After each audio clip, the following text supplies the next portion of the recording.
नमस्कार दोस्तों, एक नई लर्निंग के साथ हाजिर हूं और आज की इस लर्निंग में जिस कंपनी विशेष को लेकर के हम लोग चर्चा करेंगे, उसके बिजनेस मॉडल के बारे में जानने की कोशिश करेंगे। उसके मार्केट में जो बिजनेस मॉडल के बेसिस पर जो फाइनेंशियल परफॉर्मेंस है, उसका क्या हिसाब किताब है, उसको जरा समझने की कोशिश करेंगे। आखिर कंपनी कितनी कमाई के साथ साथ कितनी सेविंग भी करती है और मार्केट में जो निवेशक हैं उनको लेकर के जो इंटरेस्ट बनती है कंपनी में स्टॉक को खरीदने बेचने को लेकर के, वो कहाँ तक स्थिरता बना पाती है, समझने की कोशिश करते हैं। कंपनी का नाम है कैस्ट्रॉल। इसके बारे में सब जानते होंगे और इसका एक पहल बताऊं इनकी बिजनेस मॉडल को लेकर के, तो एक लुब्रिकेंट्स और कह सकते हैं कि इनके पास जो इंजन वाइल होती है वो बनाने वाली कंपनी है। इनकी यदि बिजनेस मॉडल को तरफ देखा जाए तो ये कहते हैं इनके पास प्रोडक्टिविटीज में क्या क्या चीज शामिल करती है। कहती है जिनकी प्रोडक्टिविटीज में कार एंड एसयूवीज को लेकर बना जो है, कॉमर्शियल व्हीकल के लिए है, data centre and IT consulting, cooling का के लिए और इलेक्ट्रिक व्हीकल के लिए इनके काम का, साथ में एनर्जी और बाकी सब चीज़ों को लेकर देखा जाए। इंडस्ट्रियल की बात किया जाए तो ये एरोस्पेस से लेकर के चाहे ऑटोमोटिव्स हों, चाहे वो डेटा सेंटर हों, चाहे वो ऑयल एंड गैस सेगमेंट हो, सेक्टर हो, वहाँ पे भी इनकी कारोबार देखी गई है। आखिर इसके पीछे क्या-क्या वजह है इस कैस्ट्रॉल कंपनी को लेकर के, तो चलिए पार्ट बाय पार्ट जानने की कोशिश करते हैं।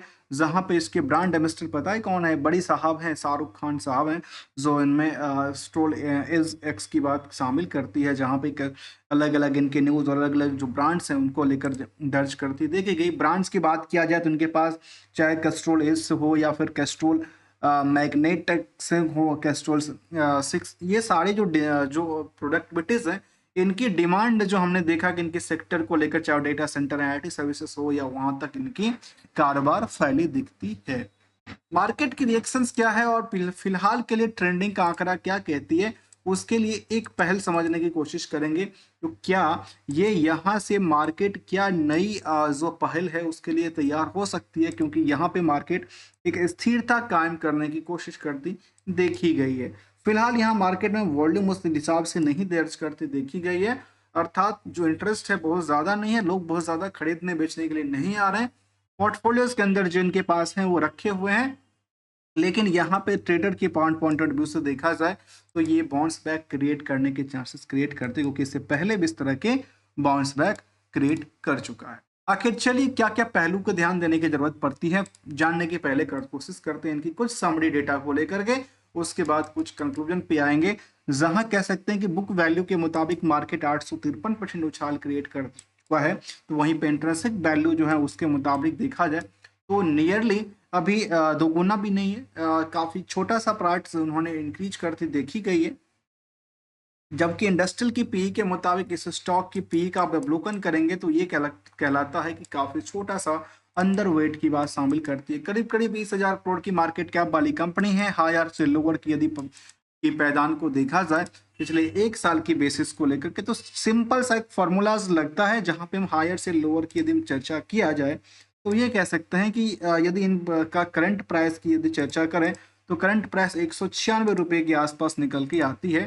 तो उसके मुताबिक हम करंट प्राइस से यदि हायर प्राइस को देखा जाए तो 284 और 163 को देखें तो ये कहलाती है करीब करीब 30% गिरा हुआ तो 20% चढ़ा हुआ फ्रॉम द बॉटम साइड के लिए खुलती दिखती है। मतलब मार्केट में जितना ओवरसोल्ड हुआ था ऊपर से, वो वहां पे पहुंचने के लिए तैयार लगती है, जहां प्रमोटर के पास करीब 51% की कंट्रोल है। आरओई की आंकड़ा अच्छी खासी रिटर्न दर्ज करती है, जहां 42 से 55%। तो ओवरऑल कंपनी अपनी इस बिजनेस मॉडल से जो भी रेवेन्यू पॉइंट ऑफ व्यू है और अदर सोर्स ऑफ इनकम को मिला करके जो प्रॉफिटेबिलिटीज का परसेंटेज निकाला, उसमें हमने देखा तो समझ में आया कि 17% की है लास्ट 12 महीने की डेटाबेस के मुताबिक। लेकिन हम क्वार्टरली डेटाबेस को भी समझने की कोशिश करेंगे। जहां पे दिसंबर तक का कंपनी का रिजल्ट अपडेटेड है, उसके मुताबिक अब इनकी ट्रेंड को देखेंगे, फाइनेंशियल, जिसको फाइनेंशियल ट्रेंड कहते हैं, तो वाई वाई के मुताबिक सीधा सीधा कह सकते हैं, जो इसमें हम सीधा सीधा यदि कैलकुलेशन करें तो 1354 करोड़ का इनका जो है वो करंट सिचुएशन की प्राइस निकल के आती है। तो उसके मुताबिक देखेंगे तो ये कह सकते हैं कि इनका पिछले पीरियड का 1264 करोड़ के आसपास निकल के आती है। तो उसके हिसाब से करीब 7% की ग्रोथ लेवल दर्ज करती देखी गई। तो वहीं पे यदि आप क्यू और क्यू के बेसिस पे देखेंगे तो 1288 करोड़ के आसपास निकल के आती है और वो करीब 5% के आंकड़ा साझा करती है। अर्थात ये समझ में आया कि वाई वाई हो चाहे वो और क्यू हो, दोनों तरफ से जो ग्रोथ लेवल है वो बरकरार बना रखी है। बट ऑपरेटिंग प्रॉफिट मार्जिन में पिछले पीरियड के मुकाबले अच्छी खासी ग्रोथ लेवल 200 बेसिस पॉइंट तो से लेकर के करीब 600 बेसिस पॉइंट तक की जिक्र करती देखी गई। मतलब कंपनी का जो कारोबार है उसमें स्थिरता के साथ साथ अच्छे खासे रिजल्ट क्रिएट करती देखी गई। इंटरेस्ट की कोई बहुत बड़ी टेंशन नहीं है। अदर सोर्स ऑफ इनकम भी अच्छी खासी आ जाती है जो कि एडजस्टेबल है कंप्लीटली।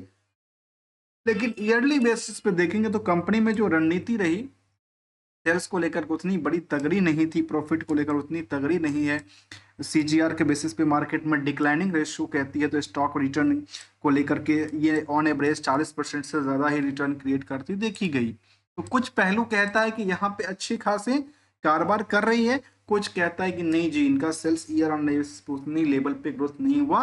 एक छोटा सा जो कहते हैं जो बिजनेस मॉडल में 5% की 10% की ग्रो करना, उसी हिसाब से उसको पुअर सेल्स ग्रोथ के साथ साथ पुअर प्रॉफिट ग्रोथ भी कहा जा सकता है। जबकि पीयर्स के लिए केवल फंडामेंटल की स्ट्रेटजी नहीं, हम उनकी स्टॉक परफॉर्मेंस को भी अवलोकन करेंगे कि जिसमें कि बिरला इंडस्ट्रीज हो, एसआरएफ हो, लिंडस इंडिया हो, गुजरात फ्लोरोकेमिकल जैसे कंपनी को शामिल किया तो समझ में आएगा कि इनका फंडामेंटल ही नहीं, मार्केट में कहाँ पे ज़्यादा लोग खरीदारी कर रहे हैं और कहाँ पे बिकवाली का प्रेशर है। यदि हम कैस्ट्रोल इंडिया की बात करें तो बाकी कुछ कंपनियों के आगे इनमें बिल्कुल ही भीड़ नहीं है। लोग यहाँ से अभी तक निकलने की कोशिश में थे और यहाँ पे कह सकते हैं पूरे पूरे खाली जगह है। जबकि कैश मार्केट करंट मार्केट की प्राइस से भी अब इनकी बुक वैल्यू को देखें तो कुछ पहलू की कुछ कंपनियों से इसकी प्राइस काफ़ी ओवर वेटेज है तो कुछ कंपनियों से सस्ते रेटों में बनती देखी गई है। इसके अलावा यदि निवेशकों का इंटरेस्ट जाना जाए तो ये कह सकते हैं कंपनी में एफआईडीए की जो इन्वेस्टमेंट है वो करीब 10% से लेकर 14% तक बनी पड़ी है। तो वहीं पे कंपनी 17% की नेट इनकम मार्जिन सेविंग करती है, जो कि इतना सेविंग कुछ ही कंपनी करती है जिसमें कि कह सकते हैं कि एक लास्ट 12 महीने के डेटाबेस में एक लिंड्स इंडियाज के नाम शामिल करता है और बाकी कंपनी इन सभी नंबरों से काफ़ी निचले पैदान पे दर्ज करती देखी गई।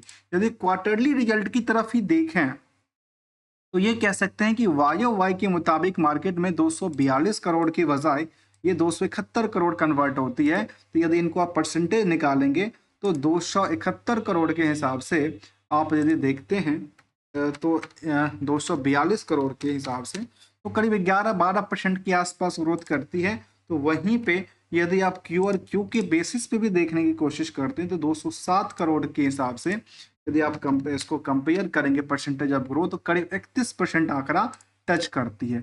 अर्थात कंपनी के इस पॉइंट ऑफ व्यू में परसेंटेज को लेकर रिसेंटली जो परसेंट आया उससे इतना बेटर रिजल्ट कभी नहीं आंकड़ा निकल के आई थी। अर्थात कंपनी एक बेटर रिजल्ट की तरफ ले जा रही है, लेकिन मार्केट की जो ट्रेंडिंग है वहां पे डिक्लाइनिंग रही है पिछले कुछ दिनों से, जहां पे बिकवाली का प्रेशर दबा के रहा है।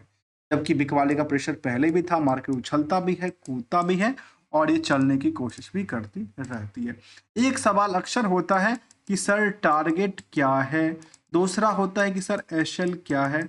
इन दोनों को लेकर के हम समझने की कोशिश करेंगे क्योंकि इसमें हम जनरल जो थिंकिंग है उसको ऐड ऑन करेंगे, जिसके लिए हम लोग डिसिप्लिन नहीं मेंटेन करते हैं, जिसके लिए हम एक केबल सेंटीमेंट के बहाव में बह जाते हैं। कई बार हमें प्रॉफिट तो कई बार लॉस का सामना भी करना पड़ता है। सस्टेन करने की हम कोशिश नहीं करते। जहाँ तक इनकी कंपनी को कंपेयर के अलावा यदि आप इन्वेस्टर इंटरेस्ट को देखें तो एफआईडीए की भूमिका में दिसंबर वाले पीरियड में तो लगातार बिकवाली हुआ तो मार्केट को टूटना स्वाभाविक सी बात थी।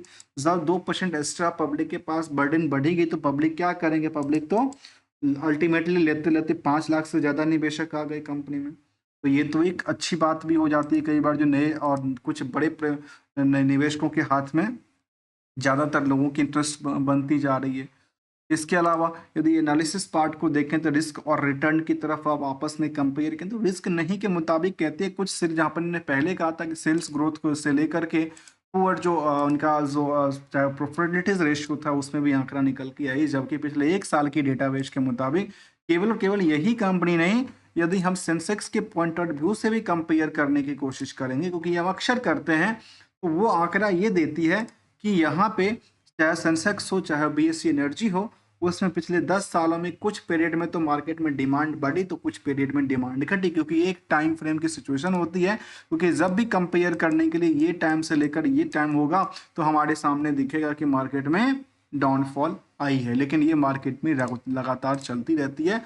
ओवरऑल ये देखा जाता है कि आखिरली में लास्ट 5 सालों 10 सालों में मार्केट कहाँ पे पहुंची है, और इसको ये देखा कि पिछले 5 सालों में पहुंचते पहुंचते मार्केट एक बॉटम के आसपास, जो है ना, कह सकते हैं कि पिछले 5 सालों की जो प्राइसेस थी ओपनिंग प्राइस के आसपास, वहां पे दोबारा अपॉर्चुनिटी क्रिएट करती देखी गई, और अपॉर्चुनिटी के बाद मार्केट ने रिवर्सल भी लेती हुई दिखाई पड़ती है। थोड़ी सी बात किया जाए जिस हिसाब से मार्केट ने यहाँ पे एक पिकअप पे आई थी, उस हिसाब से यहाँ भी थी, उस हिसाब से यहाँ भी थी, उस हिसाब से यहाँ भी थोड़ा बहुत हमने कंपेयर करने की कोशिश किया है, और जवाब भी देने की कोशिश करूंगा जो कि उसको लेकर आखिर कैसा रहा। तो यहाँ पे देखा गया कि पिछले 1 साल में मार्केट में सभी कंपनियों में कुछ न कुछ खरीदारी रही है, चाहे भले ही 1 महीने में सभी कंपनियां बिकवाली हो, लेकिन यहाँ पे कैस्ट्रॉल इंडिया के अंदर भी 7% से ज्यादा खरीदारी देखने को मिली है, और मिलने के साथ साथ कुछ ऐसे चीजें हैं जहां पे मार्केट में ओवरसोल्ड और अंडरवेट की बात को भी शामिल करती देखी गई।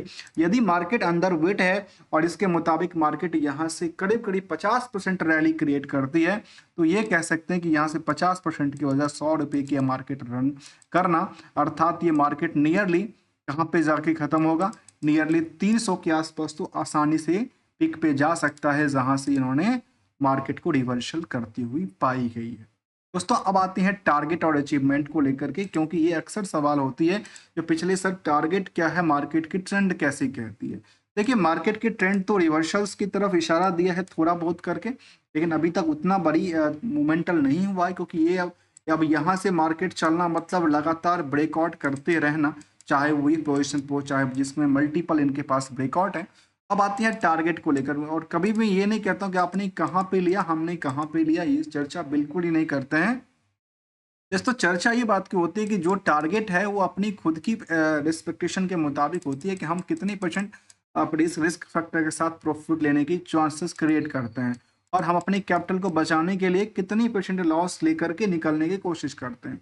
अपनी कैपिटल को बचाने के लिए जितनी परसेंट आप लेंगे उसका खुद की एक पॉलिसी होगा, उसके मुताबिक आप काम करते हैं तो मार्केट में आप सस्टेन कर पाएंगे, क्योंकि कंपनी का खुद का भी रिस्क फैक्टर को देखेंगे, जिनका खुद का भी रिस्क फैक्टर यदि हम सितंबर तक के डेटाबेस को देखें तो 8% रिस्क फैक्टर था, जो कि रिस्क फैक्टर करीब 1 महीने तक रखी पड़ी थी। तो सोचिए जहां पे टर्नओवर हजारों करोड़ की हो जाती है तो वहां पे भी इस तरह की सिचुएशन क्रिएट करती देखी जाती है। मिलेंगे कुछ नई लर्निंग के साथ विदाउट किसी ट्रेडिंग एडवाइजरी और नोट को लेकर, क्योंकि मैं ना ट्रेडर हूँ ना एडवाइजर्स हूँ, और नहीं और लर्निंग पॉइंट ऑफ व्यू से लेके आते हैं, समझने की कोशिश करते हैं। वीडियो अच्छा लगा तो लाइक, चैनल को सब्सक्राइब करना मत भूलिएगा। Thanks for the joining us.